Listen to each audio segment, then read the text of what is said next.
South Africa's Electoral Commission has begun a public conversation about the possibilities of electronic voting through an e-voting conference in Cape Town scheduled between today until Wednesday. The conference will facilitate informed national dialogue on the feasibility, sustainability and policy implications of electronic voting.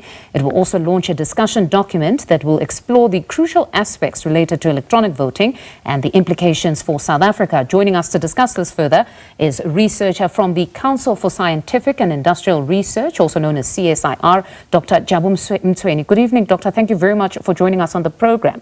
Most certainly a very important conversation in our democracy to shape how South Africans might vote in future. Let's start with just your views on this point that the IEC has reached, where this is no longer a boardroom conversation, but a public dialogue. Well, thank you very much, Mfundo, for having us. And obviously, this is a very important discussion that we are having here in Cape Town. But I think it's also important for us to understand and maybe allay the fears that electronic voting comes in different ways. People must not think about it as only maybe it's voting that happens remotely. It can happen in various ways.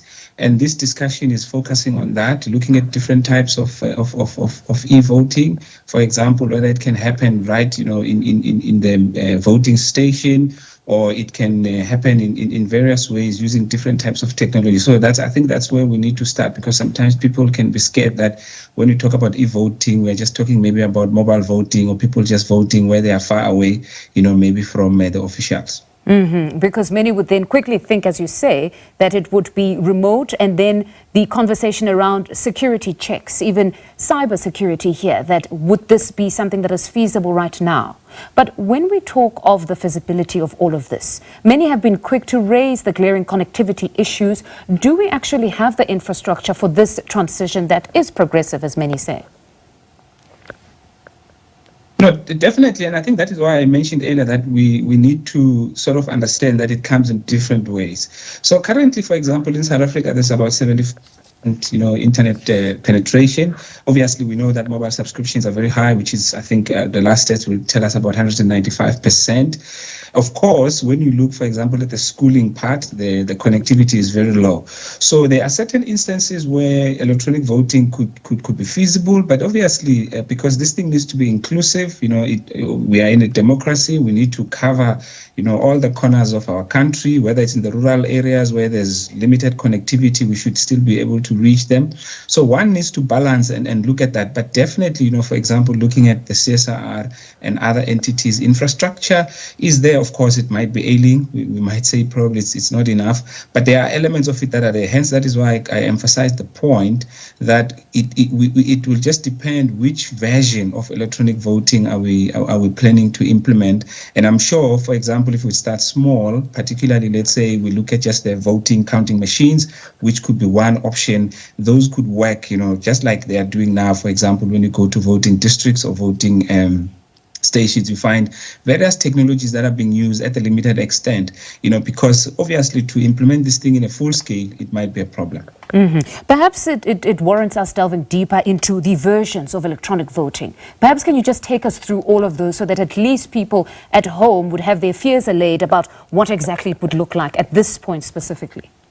Okay, so for example, the first one, which is generally used in many other countries, will be what we call direct recording, voting. In other words, people still vote on a piece of paper, but the counting is then done electronically, in other words, using maybe optical scans and stuff like that.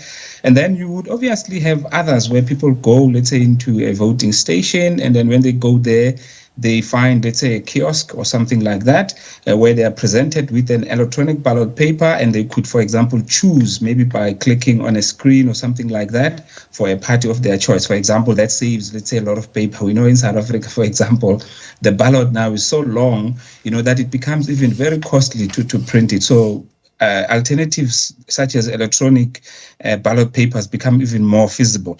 And then, of course, you have the other one, which is remote, voting, which obviously I think that's the default that people tend to look at. Yeah, so those are just some of the alternatives. Okay, so most certainly it would probably be a phased approach that gradually leads us to that remote voting. But then the other conversation is around the digital divide, that if we are to ultimately reach that point, how long a period would it take for us to reach that point of remote voting, given the digital divide now that exists?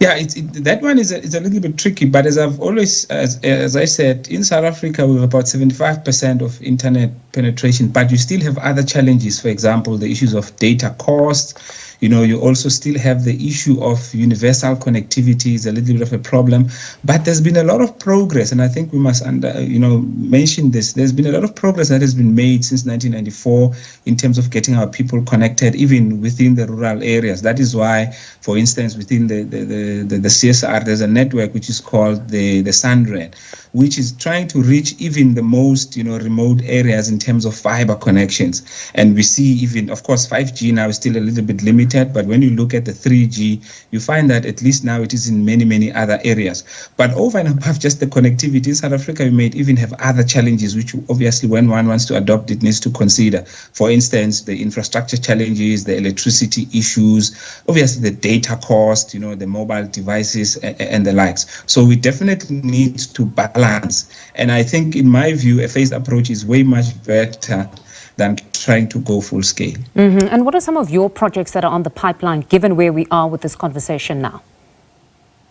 So you see, within the CSIR, there's quite a lot of work that is being done, particularly when it comes to security. The Minister of Home Affairs was speaking today about digital identity. So those are some of the projects that we're involved in terms of how do we consolidate digital identity. Because when you think about, remote e-voting, the issue of verifying people that they are the correct ones that are voting becomes even more important. So those are some of the other things we are busy with in terms of secure identification.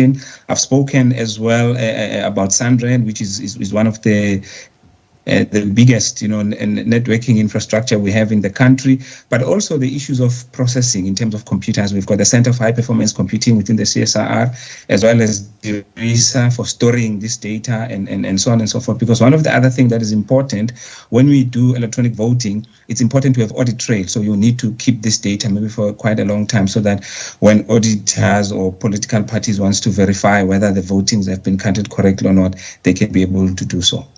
Doctor, quite a lot in the pipeline insofar as you're concerned. Thank you very much for your insights this evening. That is Dr. Jabu Mtsweni from the CSIR. He's a researcher there talking to us about the conference that's currently underway around e-voting in Cape Town.